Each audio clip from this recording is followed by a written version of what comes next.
दुनिया में अभी भी ऐसी कई सारी रहस्यमयी चीजें हैं जिसके बारे में खुलासा होना अभी बाकी है। आज हम आपको ऐसी एक जगह के बारे में बताने जा रहे हैं जिसके रहस्य को आज तक सुलझाया नहीं जा सका है। हम यहाँ अमेरिका के साउथ ईस्टर्न पर सिचुएटेड बरमूडा ट्रायंगल की बात कर रहे हैं। बरमूडा ट्रायंगल नॉर्थ अटलांटिक महासागर का वह हिस्सा है जिसे डेविल्स ट्रायंगल या फिर शैतानी त्रिभुज कहा जाता है। यूनाइटेड स्टेट ऑफ अमेरिका की दक्षिण पूर्वी अटलांटिक महासागर के अक्षांश 25 से 45 डिग्री नॉर्थ तथा देशांतर 55 से 85 के बीच फैले 39 लाख स्क्वायर किलोमीटर के बीच फैली एक ऐसी जगह जो कि एक काल्पनिक त्रिकोण जैसी दिखती है, उसे ही हम बरमूडा ट्रायंगल या फिर बरमूडा त्रिभुज कहते हैं। इस त्रिकोण के तीनों कोने बरमूडा, मियामी और सेंट जॉन प्लूटो रिको को टच करते हैं और ये Bermuda triangle state of Florida, Puerto Rico, Atlantic महासागर के बीच सिचुएटेड बरमूडा आइलैंड के मिडल में है। बरमूडा ट्रायंगल एक बहुत ही रहस्यमयी जगह है। यहाँ से जब कोई जहाज गुजरता है तो वह उसे अपने अंदर निगल लेता है। यहाँ तक कि आसमान से उड़ने वाली एयरप्लेन्स को भी यह अपने अंदर खींच लेता है। अब तक यहाँ से कई सारी जहाजें लापता हो चुकी हैं, उनका आज तक कोई पता नहीं चल पाया। लोग इसके लिए कई सारी चीज़ों को रिस्पॉन्सिबल मानते हैं।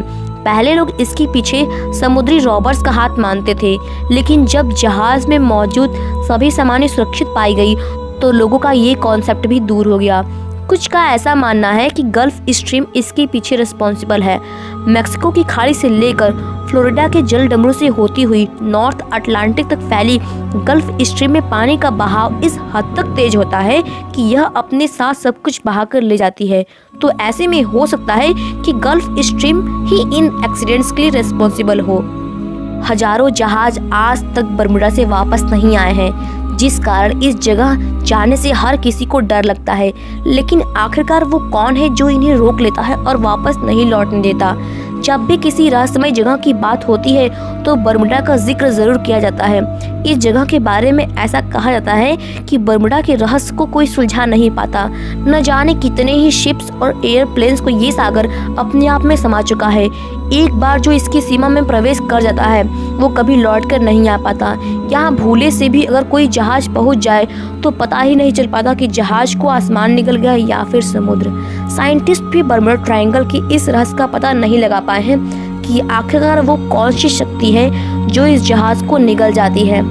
Famous science channel what on earth पर ब्रॉडकास्ट की गई एक रिपोर्ट में दावा किया गया है कि अजीब तरह के बादलों की मौजूदगी के चलते ही एयरप्लेन्स और शिप्स के गायब होने की घटनाएं बरमूडा ट्रायंगल के आसपास देखने को मिलती हैं। इन बादलों को हेक्सागोनल क्लाउड्स का नाम दिया गया है, जो हवा में एक बॉम्ब ब्लास्ट के बराबर की पावर रखता है और इसके साथ 170 माइल्स की रफ्तार वाली तेज हवाएं होती हैं। ये बादल और हवा ही मिलकर पानी में मौजूद जहाज़ों से टकराते हैं और फिर वे कभी नहीं मिलते। अकॉर्डिंग टू साइंटिस्ट, बेहद तेज रफ्तार से बहती हवाएं ही ऐसे बादलों को जन्म देती हैं और ये बादल देखने में बेहद ही अजीब होते हैं और एक बादल का दायरा कम से कम 45 फीट तक का होता है।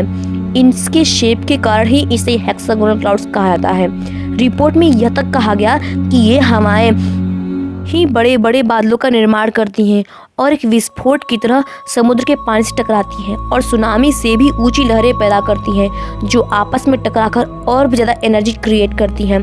इस दौरान ये अपने आसपास मौजूद हर चीज़ को बर्बाद कर देती हैं।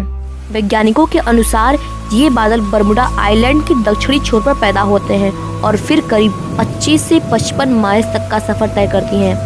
बरमूडा ट्रायंगल के बारे में एक खास बात यह भी है कि यह ट्रायंगल निश्चित रूप से एक ही जगह नहीं है। इसका प्रभाव ट्रायंगल फील्ड के बाहर भी महसूस किया जाता है। बीते थाउजेंड्स ऑफ ईयर में यहाँ हजारों लोगों की जान गई है। एक रिपोर्ट बताती है कि यहाँ पर हर साल 4 एयरप्लेन्स और 20 समुद्री जहाज मिस्टीरियस तरीके से गायब होते हैं। ईयर 1945 में अमेरिका के 5 टॉर्पेडो प्लेन्स 14 लोगों के साथ फोर्ट लॉडरडेल से इस ट्रायंगल के ऊपर से उड़ान भर रही थी। ट्रैवलिंग के समय ऑलमोस्ट 90 मिनट्स बाद, मतलब कि यात्रा करते हुए 90 मिनट के बाद ही रेडियो ऑपरेटर्स का सिग्नल बंद हो गया। बंद होते ही रेडियो टेलीस्कोप से इसका कांटेक्ट टूट गया और उस प्लेन में प्रेजेंट जो भी लोग थे वो कभी वापस लौट के नहीं आए। उन प्लेन्स को बचाने के लिए 3 और प्लेन्स गए और उनका भी नामो निशान नहीं मिला। रिसर्चरों का मानना है कि यह समुद्र इस भाग में एक पावरफुल मैग्नेटिक फील्ड लेकर पैदा हुआ है, जिसके कारण इंस्ट्रूमेंट में लगे अपैरेटस काम करना बंद कर देते हैं, जिस कारण प्लेन्स रास्ता भटक जाते हैं और एक्सीडेंट का शिकार हो जाते हैं। बर्मुडा ट्रायंगल के बारे में सबसे पहले इन्फॉर्मेशन देने वाले क्रिस्टोफर कोलंबस ही थे। कोलंबस ही वो पहले शख्स थे जिनका सामना बर्मुडा ट्रायंगल से हुआ था। उन्होंने अपने लेखों में इस ट्रायंगल में होने वाली मूवमेंट्स का जिक्र करते हुए लिखा था कि जैसे ही वह बर्मुडा ट्रायंगल के पास पहुंचे, उनके कंपास ने काम करना बंद कर दिया। इसके बाद क्रिस्टोफर को आसमान में रहस्यमय आग का गोला दिखाई दिया जो सीधा जाकर समुद्र में गिर गया। अटलांटिक महासागर के इस भाग में शिप्स और एयरप्लेन्स के गायब होने की जो भी घटनाएं अब तक हुई है, उसमें पाया गया है कि जब भी कोई शिप या प्लेन यहाँ पहुँचता है तो उसकी रडार, रेडियो, वायरलेस और कंपास जैसे अपैरेटस या तो ठीक से काम नहीं करते या फिर धीरे धीरे काम करना ही बंद कर देते हैं, जिससे कि वे एक्सीडेंट हो जाती है। कुछ साइंटिस्ट का ये तक मानना है कि इस रीजन में फिजिक्स के कुछ लॉज बदल जाते हैं। इस पर कई किताबें और फिल्म भी बन चुकी है। सबसे पहले 1872 में शिप द मैरी लापता हुआ, जिसके बारे में कुछ भी पता नहीं चला। इसके अलावा फ्लाइट 19, C-45, सुपर 4, ट्यूडोर, सेंट्रा और भी ऐसे कई फ्लाइट्स गायब हो गए जो आज तक नहीं मिले। फ्लाइट 90 के गायब होने के पीछे किसी पारलौकिक शक्ति यानी दूसरे प्लैनेट्स के लोगों का हाथ बताया गया था। फ्लाइट 90 जब गायब हुआ था तो उसकी रेडियो से जो अंतिम शब्द सुने गए थे वो ये थे कि हमें नहीं पता हम कहाँ हैं, सब कुछ गलत हो गया है, पानी हरा है और कुछ भी सही होता नजर नहीं आ रहा। समुद्र वैसा नहीं दिखता जैसा कि दिखना चाहिए। हम नहीं जानते कि पश्चिम किस दिशा में है, हमें कोई भी दिशा समझ में नहीं आ रही है। हम अपने अड्डे से 225 माइल्स नॉर्थ ईस्ट में होने चाहिए थे, मगर ऐसा नहीं है। बस, और इसके बाद आवाज़ आनी बंद हो गई। जानकारों की माने तो बर्मुडा ट्रायंगल रहस्य नहीं बल्कि एक टाइम जोन का छोर है। धरती पर एक ब्लैक होल की तरह ही है बर्मुडा ट्रायंगल, जो दूसरी दुनिया में जाने के लिए इस्तेमाल किया जाता है। सबसे बड़ी बात यह है कि इस टाइम जोन का इस्तेमाल इंसान नहीं बल्कि दूसरी दुनिया के लोग करते हैं। यानी बर्मुडा ट्रायंगल अर्थ से हजारों किलोमीटर दूर बसे एलियंस के लिए एक पोर्टल का काम करता है।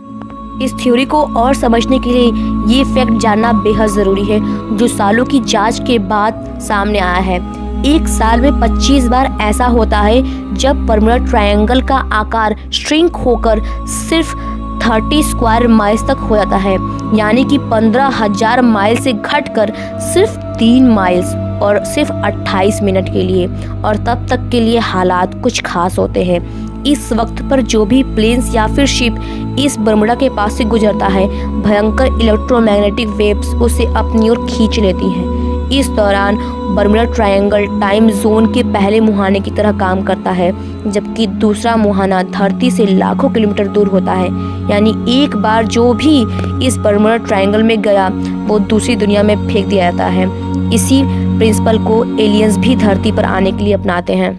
दूर स्पेस में टाइम जोन के एक मुहाने से एलियन एंटर करते हैं। पलक झपकते ही टाइम जोन का आकार बदलता है और वो दूसरे छोर पे पहुंच जाते हैं। यही दूसरा छोर है बर्मुडा ट्रायंगल। यही वजह है कि बर्मुडा ट्रायंगल को ही एलियन को देखने वाला सबसे बड़ा मिस्टीरियस प्लेस माना जाता है। कहा तो यह भी जाता है कि टाइम जोन पर रिसर्च के लिए इसी हिस्से में अमेरिका की एक बहुत ही बड़ी सीक्रेट लेबोरेटरी है।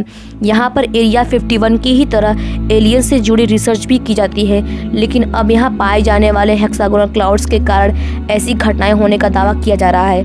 लेकिन फिलहाल हमारे पास ऐसा कोई भी मशीन या फिर अपैरेटस नहीं है जो इस प्रिंसिपल की सच्चाई को बयां कर सके। तो फिर आज के लिए बस इतना ही। Thanks for watching.